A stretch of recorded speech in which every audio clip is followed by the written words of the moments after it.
Garza. Buenas noches, querida Roberta, qué gusto. Buenas noches, Elisa, ¿qué tal? Oye, querida Roberta, pues se abre un nuevo capítulo en esta tragedia de historia, de horror, de La Luz del Mundo, de su líder Nazón Joaquín. ¿Qué significa este nuevo proceso ahora en Nueva York, estas acusaciones? ¿Se puede acusar a alguien que ya sabemos es un criminal sentenciado y después de ahí llevarlo a otro lugar? ¿Qué va a suceder? Mira, sí. Ahorita Nazón Joaquín está cumpliendo una condena de 16 años y tantos meses dictadas por una corte estatal de California. O sea, fueron delitos que se cometieron y que se llevaron frente a una corte del estado de California. Estos son delitos federales investigados por el FBI y por ende, pues tienen una connotación diferente. La investigación empezó hace 2-3 años, se llevó a cabo poco a poco, se le investigó muchísimo por lavado de dinero, por ejemplo, por evasión fiscal. Al final no se presentaron cargos por eso, los cargos que se presentaron son 6. Uno es crimen organizado, que bueno, ahí podríamos meter un par de delitos financieros, pero principalmente se están centrando en tráfico sexual, trata sexual, transportación de las víctimas de un estado a otro, que eso es delito en Estados Unidos, explotación de menores y creación de una empresa no significa una empresa de negocio, sino un grupo de personas que conspiran para justamente para explotar a estos menores. Entonces estos son 6 cargos federales que está enfrentando Nazón Joaquín. Él está purgando una condena por un delito, por otro tipo, bueno, pueden ser los mismos delitos, pero son otra serie de delitos que cometió antes, o con otras víctimas.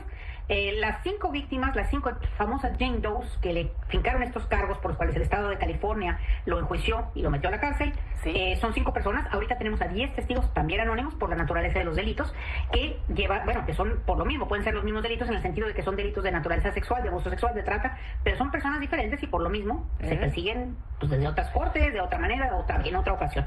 Los delitos federales por los cuales se les acusa a Nazón y a otras 5 personas, no nada más a él. Sí. También a Cilian García, que es hasta donde yo sé todavía es el vocero oficial de La Luz del Mundo, la institución. A su madre, Eva García, que fue la esposa de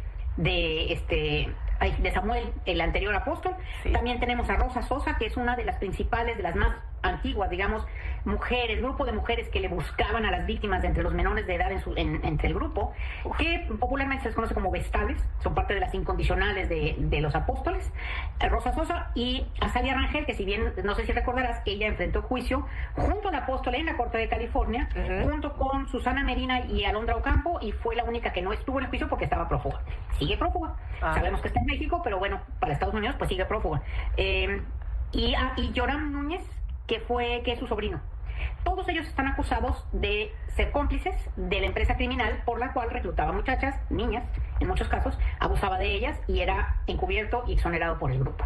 Oye, Roberta, hemos hablado de este caso como de otros, como el de Marcial Maciel, sí. El de Nazón Joaquín, bueno, Marcial Maciel de hace muchos años, el de La Luz del Mundo también, pero digamos que sale a la luz pública hace menos años por la detención de Nazón Joaquín allá en Estados Unidos, pero aquí en México es una empresa muy poderosa, La Luz del Mundo, que además tiene a personas pues muy importantes ya en los distintos cargos, sobre todo ligados al obradorismo, ¿no? Ahora a través de Morena, que fueron diputados, hay legisladores, ahora algunos jueces, también lo hemos consignado de esta nueva elección, de esta nueva racha. Es decir, hay mucha gente involucrada. Y mi pregunta es, ¿son focos rojos estas personas o nos dirán estas teorías de las manzanas podridas cuando acepten que Nazón Joaquín es un criminal? Porque todavía no lo aceptan, ¿no? No lo aceptan. Mira, en el parte es muy interesante, hay muchas aristas de la pregunta que propones ahorita. En el parte de la fiscalía, o sea, en el parte acusatorio de la fiscalía, se cita que estos delitos fueron cometidos entre 1970 y 2025. O sea, sí, Nazón está ya en la cárcel y está en la cárcel a partir del 22.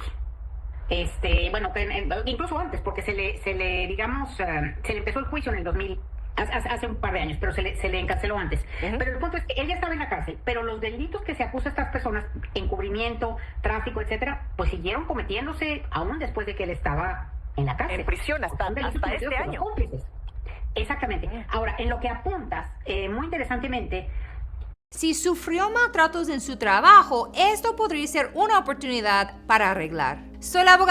Sin duda, La Luz del Mundo hizo su historia, se fincó pudo tener acceso a estos terrenos en Guadalajara, urbanizarlos de la manera en que los hizo, por el contubernio que en su momento tuvo el fundador Aarón con el general Marcelino García Barragán, que fue gobernador y cacique de Jalisco. Entonces, a él, digamos, a su viejo soldado de las guerras, digamos, de la revolución, en su momento, él era el general y Aarón era uno de sus soldados. Los dos acaban en Jalisco después, porque de ahí eran.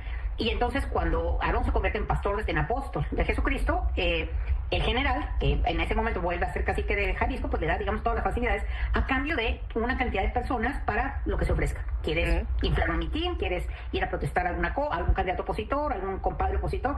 Y ahí estaba siempre la luz del mundo. Entonces era esta sinergia que hacían entre la dictadura del PRI y los generales, los caciques de la dictadura del PRI y la luz del mundo. Eventualmente, cuando toma el poder López Obrador con el movimiento Morena, cambian las filiaciones de la dictadura del PRI pues a lo que ahora es Morena. Sí. Y tenemos muchísimos casos. El senador suplente de Marcelo Ebrard, antes de que él se fuera a ocupar la Secretaría de Economía, pues es un personaje, Manuel Escardona, de la Luz del Mundo, uno de los líderes de la Luz del Mundo, uno de los diputados en esta nueva investigación del FBI. Silvia García, ya lo hemos comentado, es, hasta donde yo sé hasta ahora, el vocero oficial de la Iglesia de la Luz del Mundo. Su esposa, Sabri Quesada, es una de las militantes de Morena en Veracruz, que es de donde ellos son. Y así tenemos muchísimos cargos, y no es ningún misterio. Ellos mismos, no sé si recuerdas que fundaron, dentro del seno de la Luz del Mundo, fundaron no es partido todavía, pero es una organización política independiente que se llama Humanismo Mexicano. ¿Por qué se llama Humanismo Mexicano? Pues retomando, evidentemente, este concepto de López Obrador y para estar al servicio de él. Y esto lo forman miembros de la Luz del Mundo en funciones. Y mucho dinero fluye a... Y dinero no fiscalizado, porque es todo en efectivo, la mayoría es en efectivo y en limosnas. Oye, Roberta, bueno, eso por lo que el contexto de lo que estamos viviendo hoy en México y sobre las acusaciones tremendas, ¿no? De tantos y tantas décadas, nada más, pues son realidades, son crímenes atroces. Tú has cubierto puntualmente todo este caso, has asistido a las audiencias, has escuchado los audios, no sé si has visto alguno de los videos o no, o testimonios, pero de lo que ya se le sentenció. Ahora vienen otros, pero son crímenes atroces, Roberta. Sí, es quizá uno dentro de los grupos de alto control de este tipo que he investigado, quizás sea uno de los peores, porque el tipo de sadismo, es que...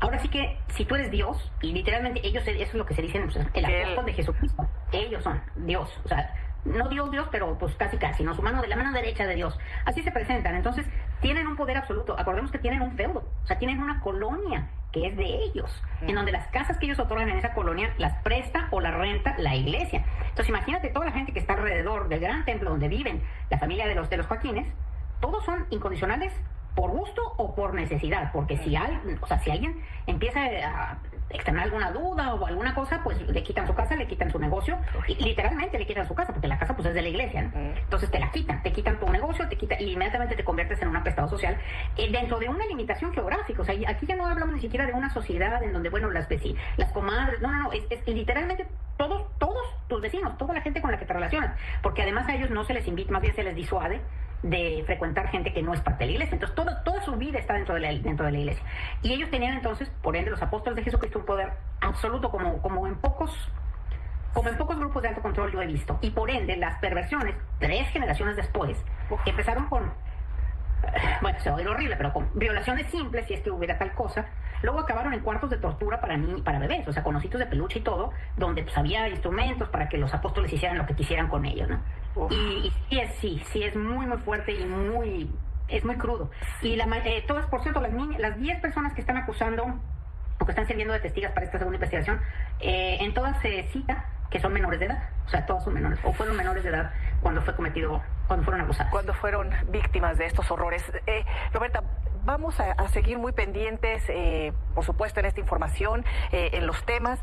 Tú estuviste muy activa en este caso en particular, y se tradujo en un podcast maravilloso de La Luz del Mundo, La caída del apóstol, ¿no? The Fall of the Apostle, algo así. Ese fue el primer capítulo. Oye, sí.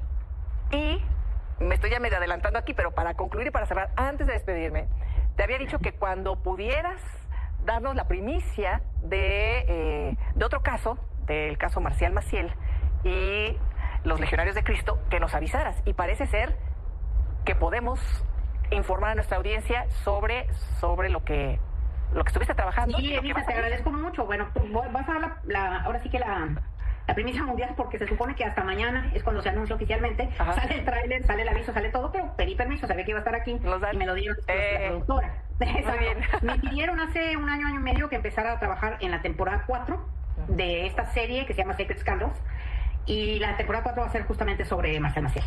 Y son 12 capítulos. Vamos a cubrir desde su infancia hasta los casos de abuso que sucedieron después de su muerte, toda la historia de los legionarios, cómo se consolidan las diferentes víctimas, toda la historia de la legión completita y coqueteada. Tenemos, como tuvimos la vez pasada, entrevista con algunas de las víctimas, entrevistas con muchos de los protagonistas principales, los que se dejaron entrevistar por lo menos. Y bueno, eso a partir de, no mañana se anuncia con tráiler y todo. Ajá. Y el día 18 salen los 2 primeros capítulos. Y después de eso cada semana. ¿Dónde? En cualquier lugar donde ustedes escuchen podcast. Apple Podcast, Spotify, cualquier lugar. ¿Cómo se llama? ¿Cómo se va a llamar? Fíjate que no sé. Es la temporada 4 de Sacred Scandal y obviamente alude a Marcial Maciel y los Legionarios de Cristo. Bueno, vamos a estar muy pendientes. Mañana descubrimos el nombre. Muy bien, por lo pronto aquí está la primicia. Muchísimas gracias, Roberta. Felicidades y sigamos como siempre en contacto. Gracias, Elisa. Buenas noches. Buenas noches.